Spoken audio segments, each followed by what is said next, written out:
ശബരിമലയിൽ നിയന്ത്രണങ്ങൾ ഏർപ്പെടുത്തിയതോടെ തിരക്ക് നന്നേ കുറഞ്ഞു. മകരവിളക്കിനായി നട തുറന്ന ശേഷം മറ്റു ദിവസങ്ങളെ അപേക്ഷിച്ച് ഇന്നലെയും ഇന്നും ഭക്തരുടെ എണ്ണത്തിൽ വലിയ കുറവാണ് ഉണ്ടായിട്ടുള്ളത്. മകരവിളക്കിന്റെ ഒരുക്കങ്ങൾ വിലയിരുത്താൻ ഇന്ന് സന്നിധാനത്ത് ഉന്നതതല യോഗം ചേർന്നു. നിയന്ത്രണങ്ങൾ കടുപ്പിച്ച് സ്പോട്ട് ബുക്കിംഗ് നിർത്തലാക്കിയതും ഇന്ന് എരുമേലി പേട്ടതുള്ളലായതുമാണ് സന്നിധാനത്ത് തിരക്ക് കുറയാൻ കാരണമായത്. 18-ാം പടി ചവിട്ടാനും നടപ്പന്തലിലും തിരക്ക് വളരെ കുറവായിരുന്നു. മകരജ്യോതി കാണാൻ മുൻകൂട്ടി എത്തുന്ന ഭക്തരാണ് കൂടുതലായി എത്തിയത്. ഇവർ വ്യൂ പോയിന്റുകളിലെല്ലാം പർണശാലകൾ കെട്ടിത്തുടങ്ങി. ഒരുക്കങ്ങൾ വിലയിരുത്താൻ Sannidhanam special officer Sujith S ദാസിന്റെ അധ്യക്ഷതയിൽ സന്നിധാനത്ത് ദേവസ്വം കോൺഫറൻസ് ഹാളിൽ വിവിധ വകുപ്പുകളുടെ ഉന്നതതല യോഗം ചേർന്നു. മകരവിളക്ക് ഉത്സവത്തോടനുബന്ധിച്ചുള്ള അവസാനഘട്ട ഒരുക്കങ്ങളും സുരക്ഷാ ക്രമീകരണങ്ങളും യോഗത്തിൽ വിലയിരുത്തി. മകരവിളക്ക് ദിവസം രാവിലെ 11:30 ശേഷം പമ്പയിൽ നിന്നും ഭക്തരെ കയറ്റിവിടില്ല.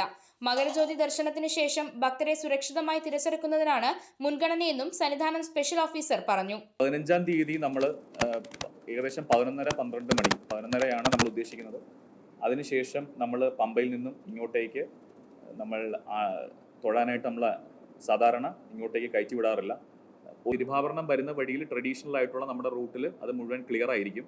കാരണം അത് തിരുവാഭരണം സ്വീകരിക്കുക എന്നുള്ള 3 പെട്ടിയുമായിട്ട് വരുന്ന അതിനെ നമ്മൾ സ്വീകരിച്ച് ഇങ്ങോട്ടേക്ക് കൊണ്ടുവരുന്നതാണ്. അത് നമ്മൾ 6:15 മണിക്ക് നമ്മൾ 18-ാം പടി കയറുന്നതാണ് നമ്മൾ പ്രതീക്ഷിക്കുന്നത്. അപ്പം അതിന് കൃത്യമായിട്ട് ആ റൂട്ട് മുഴുവൻ ക്ലിയർ ആയിരിക്കും. സന്നിധാനത്തും പരിസരത്തും 2750 പോലീസുകാരെ ഡ്യൂട്ടിക്ക് നിയോഗിച്ചിട്ടുണ്ട്. എല്ലാ വകുപ്പുകളുടെയും ഏകോപനം ഉറപ്പുവരുത്തിയിട്ടുണ്ട്. ഇപ്പോൾ തിരക്ക് കുറവാണെങ്കിലും വരും ദിവസങ്ങളിൽ തിരക്കുണ്ടാകുമെന്നാണ് അധികൃതർ പ്രതീക്ഷിക്കുന്നത്. അതിനനുസൃതമായാണ് ക്രമീകരണങ്ങൾ ഒരുക്കുന്നത്. അമൃത ന്യൂസ്, സന്നിധാനം.